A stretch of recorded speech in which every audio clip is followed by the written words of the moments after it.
right, good morning. Thanks, you guys. Well, Lane, still a very powerful Category 4 system and still fairly healthy, but we're starting to see some weakening. It looks like here on the satellite, starting to lose the eye wall. So take a look right there as it kind of collapses. So good news on that front. At least we're finally starting to see some impacts from that wind shear.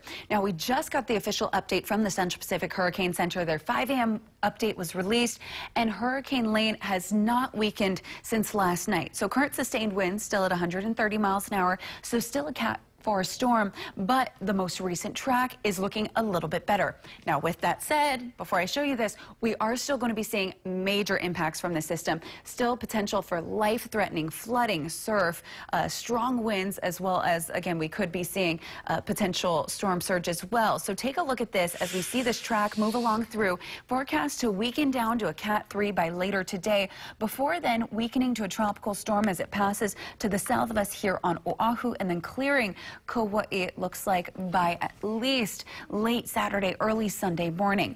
So again, the most recent track looking a little bit more positive, but it is not the time to let our guard down. Still some major impacts expected. Again, still a Category 2 hurricane as it moves just to the west of Hawaii Island, then a Cat 1 as it's to the south of Maui County, and then hopefully weakening to a tropical storm. So it looks like that wind shear likely breaking it up. Now, of course, all week long, we've been tracking Lane with the help of the Central Pacific Hurricane Center. That's where Kamaka Pili is live this morning. And again, we just got the update, the 5 a.m. update. So let's get the latest from the forecasters themselves, see why things changed and what we're expecting now, what this means for us. Good morning, Kamaka. Good morning, Kelly. Yes, we're here live at the Central Pacific Hurricane Center to get the breaking 5 o'clock update and what is the latest information on its track and its information. Let's get straight to Tom Evans, who's the meteorologist here. Good morning, Tom. Good morning. So 5 o'clock update, what can you give us that may have been different or that's the same? Yeah, well, Hurricane Lane is about the same in intensity, 130 miles per hour at the core. However, it's moved closer to Hawaii, about 300 miles to the south of Honolulu. The track has been about the same as it has been over the last 24 hours or so, still headed up toward northwest and then into the north toward our islands. So the impacts are still looking the same. The heavy rainfall is already occurring on the Big Island, moving into Maui. Maui Island. We're also expecting the winds to start to increase today, this morning, actually, on the Big Island. So there's been a lot of flooding, especially for the east side of Hawaii Island. Are they expected to continue to experience these heavy downpours as that particular pocket of moisture is moving up into Maui County?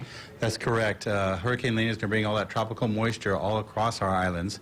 If that's going to be a definite impact for all of our islands with the tropical moisture.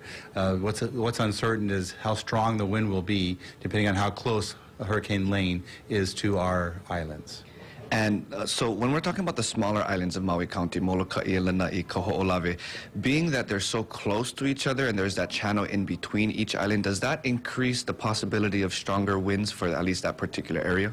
Well, anytime that you have terrain, it can have like a funneling effect, or even when winds blow over the top of a terrain and then goes down the other side, that can help to increase the wind speed. So you can get some stronger winds through the channels and on the down slopes of the terrain.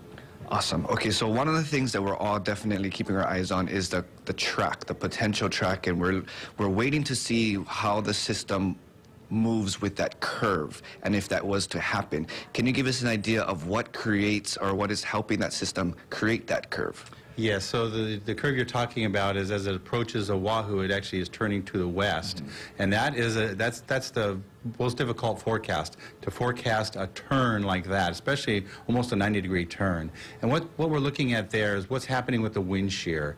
The stronger the wind shear, the better chance of pulling the system apart. Now, it doesn't happen quickly, it happens slowly.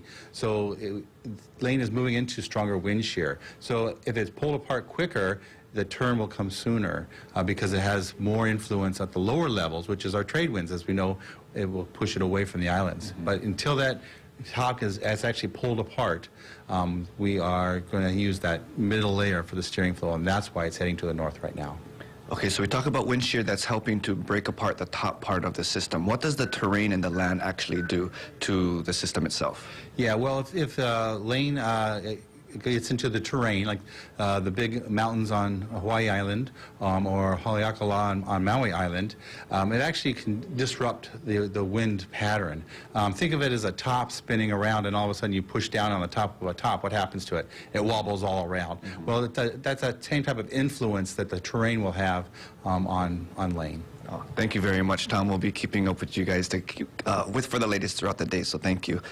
So there you guys have it. That's the update for the 5 o'clock. The next update throughout the day is going to be coming at 8 o'clock, so make sure you're continuing to tune in as we'll be keeping you updated with the latest, and also make sure that you keep in tune, if not on TV, online at KHON2.com. With that, we'll toss it back to you guys in the Wake Up Today studio.